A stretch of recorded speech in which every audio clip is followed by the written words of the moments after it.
Hello friends, कैसे हैं आप लोग। आज की इस वीडियो में हम बात करेंगे मैथ पेडागोजी के 15 महत्वपूर्ण क्वेश्चन पर, जो कि प्रीवियस ईयर में पूछे जा चुके हैं और आने वाले एग्जाम में भी बहुत महत्वपूर्ण होने वाले हैं। तो चलिए बढ़ते हैं पहले क्वेश्चन की तरफ। पहला क्वेश्चन है, कक्षा 2 के छात्रों को 44 लिखने के लिए कहा गया तो कुछ ने 404 लिखा। अध्यापक के रूप में आप इसको कैसे संबोधित करेंगे। देखिए, एक अध्यापक है जिन्होंने अपने कक्षा 2 के बच्चों को 44 लिखने के लिए कहा, तो कुछ लोगों ने सही लिखा लेकिन कुछ लोगों ने 404 लिखा। तो अध्यापक के रूप में आप इसको कैसे संबोधित करेंगे। आइए आंसर देख लेते हैं। पहला आंसर है, उनकी कापियों में सही उत्तर लिखेंगे। दूसरा ऑप्शन है, उन्हें मूर्त पदार्थ से विनिमय नियम समझाएंगे। तीसरा ऑप्शन है, उनको उस समूह में रखेंगे जिसने सही लिखा है। चौथा ऑप्शन है, उन्हें सही उत्तर प्राप्त करने के लिए कहेंगे। तो देखिए फ्रेंड्स, उन्हें सही उत्तर प्राप्त करने के लिए नहीं कहेंगे, चौथा ऑप्शन आपका गलत हो जाएगा। तीसरा है, उनको उस समूह में रखेंगे जिसने सही लिखा है। उनको उस समूह में रख के हम लोग करेंगे क्या, जब उनको समझ में ही नहीं आएगा कि 44 कैसे लिखा जाता है। तो ऑप्शन नंबर 3 आपका गलत हो जाएगा। ऑप्शन नंबर पहला है, उनकी कापियों में सही उत्तर लिखेंगे। उनके कॉपियों में सही उत्तर भी लिख देंगे तब भी बच्चे को नहीं समझ में आएगा। फिर दोबारा आप कोई और संख्या लिखने के लिए कहेंगे तो बच्चे फिर वही गलती करेंगे। तो पहला ऑप्शन भी आपका गलत हो जाएगा। ऑप्शन नंबर 2 आपका सही हो जाएगा, उन्हें मूर्त पदार्थ से विनिमय नियम समझाएंगे। उन्हें मूर्त पदार्थ से विनिमय नियम समझा देंगे तो उन्हें दोबारा कोई भी संख्या लिखने में गलती नहीं करेंगे वो। चलिए देख लेते हैं दूसरा प्रश्न। दूसरा प्रश्न है, गणितीय अध्यापन को प्रभावी बनाने के लिए निम्नलिखित में से कौन सी विशेषता नहीं है। ऑप्शन देख लेते हैं। एक ही संकल्पना के लिए विभिन्न शिक्षण अधिगम का प्रयोग। देखिए, ये आपका एक ही संकल्पना के लिए विभिन्न शिक्षण अधिगम का प्रयोग, ये आपकी विशेषता हो गई। तो ऑप्शन नंबर 1 आपका गलत हो गया, क्योंकि यहाँ पूछा है विशेषता नहीं है, तो जो विशेषता नहीं होगा उस पर हम लोग टिक करेंगे। दूसरा ऑप्शन है, एक नई संकल्पना का परिचय देने के लिए समय के नियम का कठोरता से पालन करना। देखिए, यहाँ एक वर्ड आया है कि समय के नियम का कठोरता से पालन करना। इसी वर्ड कठोरता की वजह से ये ऑप्शन आपका सही हो जाएगा। ये कोई विशेषता नहीं है कि बच्चे को नियम का कठोरता से पालन करना पड़े। तो ऑप्शन हमें मिल गया दोस्तों। बढ़ते हैं तीसरे सवाल की तरफ। तीसरा प्रश्न है, राष्ट्रीय पाठ्यचर्या की रूपरेखा एनसीएफ 2005 की अनुशंसा के अनुसार प्राथमिक विद्यालयों का गणित पाठ्यक्रम कैसा होना चाहिए। पहला ऑप्शन है, छात्रों के प्रतिदिन के अनुभव से संबंधित होना चाहिए। दूसरा ऑप्शन है, कार्यविधिक ज्ञान पर केंद्रित होना चाहिए। तीसरा है, गणितीय संकल्पनाओं में कठोरता देने वाला होना चाहिए। तीसरा है, छात्रों को प्रगामी गणित के लिए तैयार करने वाला होना चाहिए। तो देखिए, जो पाठ्यक्रम होता है प्राथमिक विद्यालयों के बच्चों के लिए, वो कठोरता प्रदान करने वाला नहीं होना चाहिए। न तो उनको छात्रों को गणित की परीक्षा के लिए तैयार करना, न उनको कार्यविधिक ज्ञान केंद्रित होना चाहिए। उनके प्रतिदिन के जीवन में जो वो अनुभव करते हैं उससे संबंधित होना चाहिए, ताकि वो दैनिक जीवन में अपना उसका प्रयोग कर सके। तो ऑप्शन नंबर पहला आपका सही हो जाएगा। अगला प्रश्न देख लेते हैं। अगला प्रश्न है, निम्नलिखित समुच्चयों में से कौन सा गणित में प्रश्न हल करने का कौशल है। इसके ऑप्शन पे जाने से पहले दोस्तों आपको बता दें कि पेडागोजी में कुछ ऐसे शब्द आते हैं जिनको देखते ही हमें उन्हें गलत कर देना है और आगे बढ़ जाना है, जैसे कंठस्थ कर लेना, रट लेना, कठोरता से पालन करना, केवल, बस, एक ही, इन सब शब्दों को देखते ही उन्हें गलत कर देना है। तो पहला ऑप्शन है, प्रयत्न, त्रुटि विधि, चित्रांकन करना, कंठस्थ करना। यहाँ पे कंठस्थ करना शब्द आया है, इसकी वजह से ये ऑप्शन गलत हो जाएगा। दूसरा ऑप्शन है, चित्रांकन करना, पीछे से हल करना, रट लेना। यहाँ भी एक ऐसा वर्ड आया है जो नकारात्मकता को दर्शाता है, तो ये भी आपका ऑप्शन गलत हो जाएगा। तीसरा ऑप्शन है, विवेचन करना, चर का प्रयोग करना, प्रतिरूपण देखना। ये आपका ऑप्शन सही हो जाएगा। चौथा ऑप्शन है कंठस्थ करना, अनुमान लगाकर प्रशिक्षण करना, चित्रांकन करना। देखिए यहाँ भी कंठस्थ करना आया है जो कि इस ऑप्शन को गलत कर देता है, तो ऑप्शन नंबर 3 आपका सही हो जाएगा। बढ़ते हैं अगले क्वेश्चन की तरफ। 5वां क्वेश्चन है संख्यांक और संख्या के विषय में निम्नलिखित में से कौन सा कथन सही है। ए है संख्यांक एक प्रतीक है जिसे संख्या को प्रदर्शित करने के लिए प्रयोग किया जाता है। बी है एक संख्या को विभिन्न संख्यांकों द्वारा प्रदर्शित किया जाता है। देखिए संख्यांक क्या होता है। संख्यांक होता है, संख्यांक को हम अंक भी कह सकते हैं। संख्या प्लस अंक बराबर संख्यांक, मतलब संख्या को प्रदर्शित करने वाले अंक। यहाँ पे भी वही लिखा है संख्या को प्रदर्शित करने वाले, तो यहाँ पे संख्यांक क्या हो जाएगा 0 1 2 3 4 5 6 7 8 9, ये क्या हो गया संख्यांक। इसी संख्यांक की वजह से तो हम लोग संख्या बनाते हैं, जैसे 44 504 111। इसमें 4 एक संख्यांक है, 4 एक संख्यांक है, 5 एक संख्यांक है, 0 एक संख्यांक है और 4 एक संख्यांक है। तो ये हो गया संख्या जिसमें विभिन्न संख्यांकों का प्रयोग किया गया है। तो दोनों आपका ए और बी वाक्य सही है।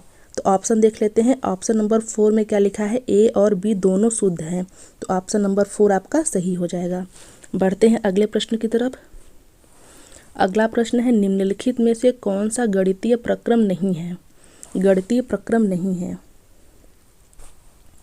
पहला है पक्षांतर, दूसरा है मानस दर्शन, तीसरा है कंठस्थ करना, चौथा है आकलन करना।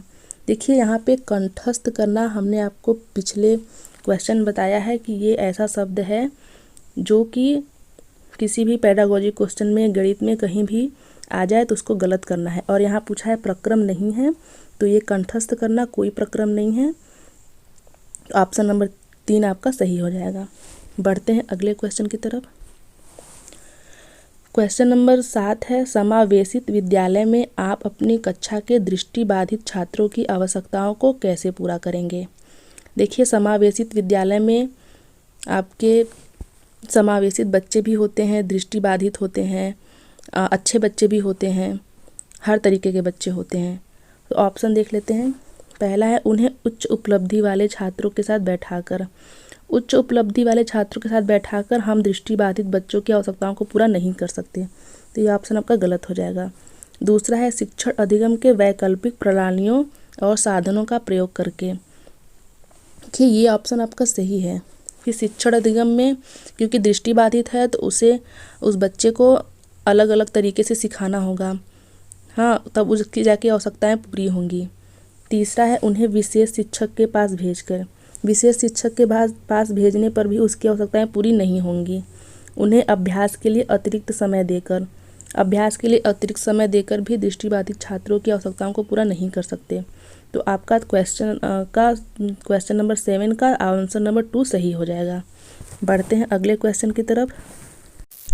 क्वेश्चन नंबर 8 में इन्होंने कहा है यह समझाने के लिए कि 1/4 1/3 से छोटा है, निम्नलिखित में से कौन सी योजना सबसे उपयुक्त होगी।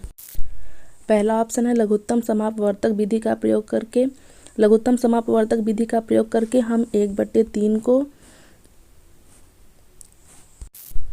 1/4 से बड़ा नहीं बता सकते। दूसरा है कागज की पट्टियों का प्रयोग। तीसरा है डायनिस ब्लॉक का प्रयोग। चौथा है संख्या चार्ट का प्रयोग। देखिए संख्या चार्ट का प्रयोग करके भी हम बच्चों को ये नहीं बता सकते कि 1/4 जो है 1/3 से छोटा है। दूसरा ऑप्शन है कागज़ की पट्टियों का प्रयोग करके।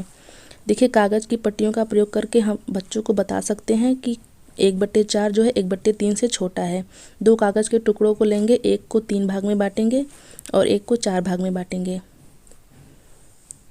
तो देखिए 4 भाग वाला कागज़ का टुकड़ा 3 भाग में बटे टुकड़ों की अपेक्षा छोटे छोटे भागों में बटा होगा। इससे हम बच्चों को बताएंगे कि 1/4 जो है 1/3 से छोटा होता है, क्योंकि जनरली बच्चे जानते हैं कि 4 जो है 3 से छोटा होता है, तो बच्चे इसी बेस पे 1/4 को भी 1/3 से बड़ा ही बताएंगे। तो कागज़ की पट्टियों का प्रयोग करके हम बच्चों को समझा सकते हैं कि 1/4 जो है 1/3 से छोटा होता है। बढ़ते हैं अगले क्वेश्चन की तरफ। क्वेश्चन नंबर 9 है, प्राथमिक स्तर पर ज्यामिति के अध्यापन के लिए वांछनीय प्रक्रिया पहचानिए। ऑप्शन देख लेते हैं। पहला ऑप्शन है, प्राथमिक स्तर पर ज्यामिति को सरल मूलभूत आकृतियों की पहचान तक सीमित रखना चाहिए। देखिए, सीमित रखना चाहिए भी एक ऐसा वर्ड है जिसकी वजह से हम क्वेश्चन के आंसर को गलत कर देंगे। दूसरा ऑप्शन है, अध्यापक को प्रारंभ में सरल आकृतियों की स्पष्ट परिभाषा देनी चाहिए और उदाहरण दिखानी चाहिए। तीसरा ऑप्शन है, बच्चों को प्रचुर अवसर दिए जाने चाहिए कि वे दिक् स्थान की अंतर्दृष्टि समझ को विकसित कर सकें। चौथा ऑप्शन है, प्राथमिक स्तर पर व्यापक ज्यामिति शब्द संग्रह का विकास करना उद्देश्य नहीं होना चाहिए। देखिए, ज्यामिति जो है उसमें अलग अलग आकृतियों के बारे में पढ़ाया जाता है, तो बच्चे उसको अपने आसपास के इन्वायरमेंट से ही देखते हैं, उनको उन्हीं से समझाना चाहिए। तो तीसरा ऑप्शन आपका सही हो जाएगा कि बच्चों को प्रचुर अवसर दिए जाने चाहिए कि वो अपने दिक् स्थान की अंतर्दृष्टि समझ को विकसित कर सकें। तो तीसरा आंसर आपका सही हो जाएगा। अगला क्वेश्चन है, निम्नलिखित में से क्या गणितीय तड़कड़ा का सूचक है। पहला है, गणितीय संकल्पनाओं की परिभाषा देने की क्षमता। दूसरा ऑप्शन है, गणितीय प्रक्रिया की तर्क संगतता देने की क्षमता। तीसरा ऑप्शन है, परिकलन में निपुणता की क्षमता। चौथा ऑप्शन है, विभिन्न परिस्थितियों में सही सूत्रों को स्मरण करने की क्षमता। देखिए, हमको पहले से ही पता है कि जो गणित की प्रकृति होती है वो तार्किक होती है, तो हम दूसरा ऑप्शन देखेंगे, गणितीय प्रक्रिया की तर्क संगतता देने की क्षमता। दूसरा ऑप्शन आपका सही हो जाएगा। बढ़ते हैं अगले प्रश्न की तरफ। अगला प्रश्न है, एक बच्चे से यह पूछने पर कि क्षेत्रफल क्या है, उसने लंबाई गुणे चौड़ाई उत्तर दिया। क्षेत्रफल की अवधारणा के बारे में बच्चे की समझ के बारे में आप क्या कह सकते हैं। पहला ऑप्शन है, बच्चे ने किसी बंद आकार के क्षेत्रफल के सामान्य विचार को आयत के क्षेत्रफल के रूप में उपयोग किया। दूसरा ऑप्शन है, बच्चा सही कह रहा है कि क्षेत्रफल लंबाई गुणे चौड़ाई है। तीसरा, बच्चा क्षेत्रफल और परिमाप की अवधारणा के बीच उलझन में है। तीसरा है, बच्चों को क्षेत्रफल की अवधारणा के बारे में कोई जानकारी नहीं है।